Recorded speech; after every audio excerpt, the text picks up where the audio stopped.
What is going on, everybody? I am the FD Guru, bringing to you guys a Tuesday MLB edition for the main slate here tonight using FanDuel salaries. As usual, we have 11 games on the main slate, 5 games on the after-hours slate at 9:38 Eastern. There were 2 games on the early slate, but I just tweeted we're not going to play that because one of the games, Toronto and Baltimore, is going to have some rain issues. So on a 2-game slate, when one of the games, is going to be battling against rain, it's not worth putting any sort of money at. So we're not going to play the early slate today. As usual, I'm going to talk about some pitching, infield and outfield value plays. I do think we want to spend up on Dylan Cease tonight. There's not many spots that are, overpowering where we want to spend up on expensive bats. And I do think there are some spots where we can get cheap with bats, so we can pick Dylan Cease. But I do like Cease at 11K. He's been arguably one of the best pitchers in the MLB, at least, if not the best. 2.19 ERA with his new team, San Diego. He's at home. Obviously, Petco Park, a pitcher's ballpark. He couldn't have a better matchup tonight against one of the worst offenses in the league, in the Colorado Rockies. He is a minus 310 favorite. Padres somehow couldn't win last night. They were the last leg on my parlay, and they were like minus 215, and they came back and lost by 1. That was pretty infuriating, but they should be able to win tonight. I'd be shocked if they didn't. This matchup against Cal Quantrill of the Rockies definitely favors these Padres bats, and the matchup against the Rockies in general favors Dylan Cease in the park. Just all signs point to Dylan Cease having another great game. He's projected for 45 fantasy points, miles ahead of any other pitcher on this slate. So I think it's worth spending up 11K on him. You do have Sonny Gray, who's been shaky as of late. Really just that last game against the Brewers, he was pretty shaky. He's still, pretty elite. Would definitely rather spend $200 more on Cease. Chris Sale has looked good with his new team, Atlanta. Good matchup against the Cubs. Gilbert, good matchup at home against the Royals. I just don't think any of these, upper tier guys are better than Cease. If you wanted to go cheaper, I would give a look maybe at Gavin Stone. He's a big favorite in San Francisco, pitcher's ballpark. Dodgers should be able to give him some run support against Keaton Winn. We just saw Yamamoto have a pretty bad start against them last night, giving up that 3-run home run, which was brutal. But Michael Wacha, even at 7,600 in Seattle, not a bad spot for him. He's been up and down all over the place this season, but he's projected for like 30 fantasy points, so that's a good number at that salary. But that's really about it. If you wanted to go cheaper, maybe Wacha, maybe Stone. But I'm looking at Dylan Cease. He just looks far ahead of all these guys tonight, and I think we can get cheap at bats. Starting in the infield at third base, Alex Bregman, easy value play here tonight. He batted 6th last night against the righty. They put Kyle Tucker, I think, batting 2nd. I think it was Altuve, Tucker, Alvarez, Jeremy Pena batted cleanup. So Pena's been hitting in the heart of this lineup, and he's looked good. 3,300 now. His price is getting up there. Bregman at 2,500. He's projected to bat 2nd tonight.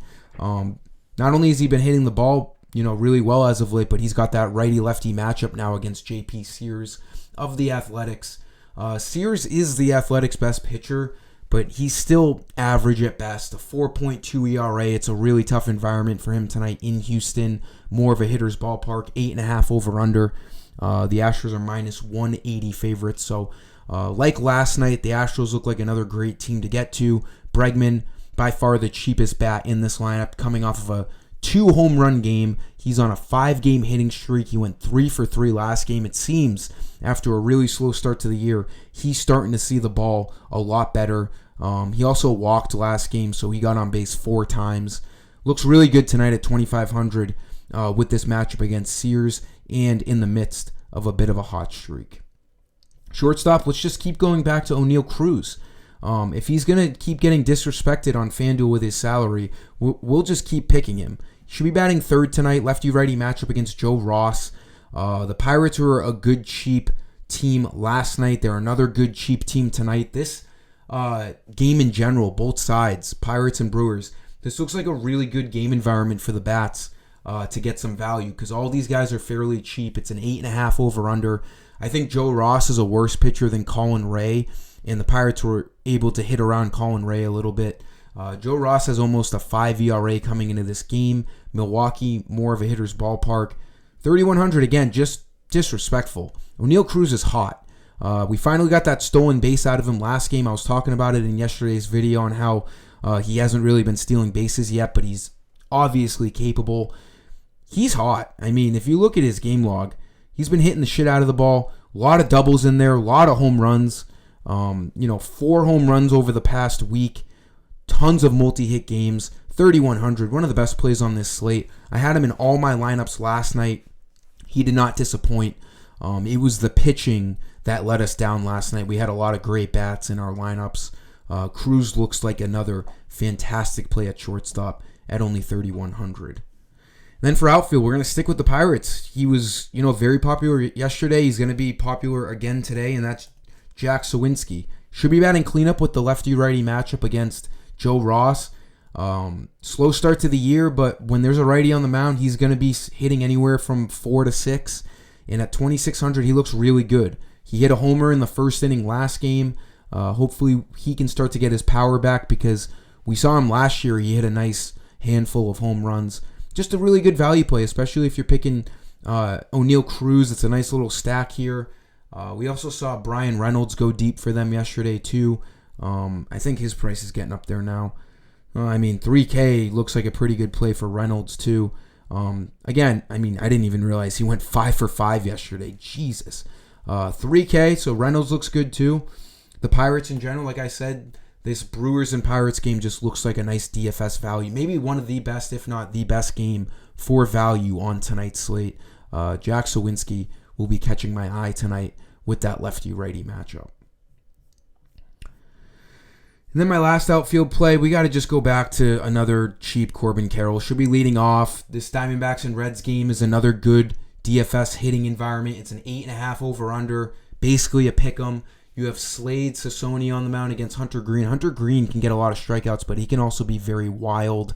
I do think the Diamondbacks can hit him. Arizona is a hitter's ballpark. 3.4 ERA, but he walks a ton of people. 9 walks in his last 10 innings. Corbin Carroll's a guy who likes to walk. He walked last night. Probably going to get 5 at-bats. I like him. The Diamondbacks were a little bit disappointing last night. We saw Jock Peterson homer, but there wasn't much. They scored 6 runs, but they kind of disappointed overall. I do think it's another good spot for them tonight. The Reds, good value team too. You have cheap Reds hitters against Slade Sassoni, who's been kind of getting hit around lately. Will Benson. De La Cruz isn't cheap, but, he's projected some of the most fantasy points on this slate. Mike Ford is projected to be in the middle of that lineup. He's cheap. Spencer Steer is great, and he's kind of cheap. Jake Fraley. We'll have to see what ends up happening with that confirmed lineup, but Cincinnati and Diamondbacks looks like a good game to stack, as well as the Pirates and Brewers on this slate tonight, because like I said, there's not a ton of great hitting spots. There's only one game with a 9 over/under, or there's 2 games with a 9 over/under. Rays and Red Sox, that's basically a pick'em, and then the Guardians and Rangers, and that's basically a pick'em. Guardians look good in that matchup against Jack Leiter. I almost said Al Leiter. Jack Leiter's, getting lit up since he's been called up, so the Guardians could put up a big number, but they're kind of expensive. But overall, we want to target these Pirates and Brewers, Reds and Diamondbacks games. We can get some nice value there, especially if we're picking Dylan Cease.